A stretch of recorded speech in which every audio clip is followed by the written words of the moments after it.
ஊர்லேருந்து வந்ததுலேருந்து ஒழுங்காக ஒரு ரெஸ்ட்டே இல்லாமல் இருந்தது. இன்றைக்கி தான் கொஞ்சம் நல்லா நிம்மதியாக நம்ம வீட்டில் தூங்கி எழுந்திரிச்ச மாதிரி இருந்தது. எனக்கு முன்னாடி அத்தை எழுந்திரிச்சு டீ எல்லாமே போட்டுட்டு எனக்கு தனியாக பால் எடுத்து வச்சுருந்தாங்களா, அப்படியே ரஸ்க்கு பால் எல்லாமே குடிச்சிட்டு சென்னையிலேருந்து வரும்போது கண்டுலாம் கொண்டு வந்திருந்தேன். அது கொஞ்சம் கொஞ்சம் டேமேஜ் ஆகிடுச்சு.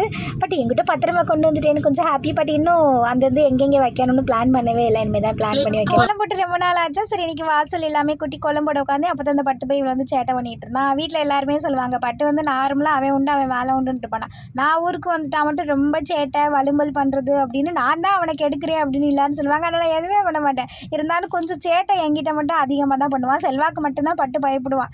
ஏன்னு சொன்னால் ஓடி போயிடுவான். கொஞ்சம் நேரம் விளையாண்டுட்டு அப்புறம் செல்வா திட்டவும் ஓடிட்டானா. அவனை அனுப்பிச்சிட்டு இன்றைக்கி வந்து ஒரு சின்ன வேலையாக ஆனந்தூர் போகிற மாதிரி இருந்ததா.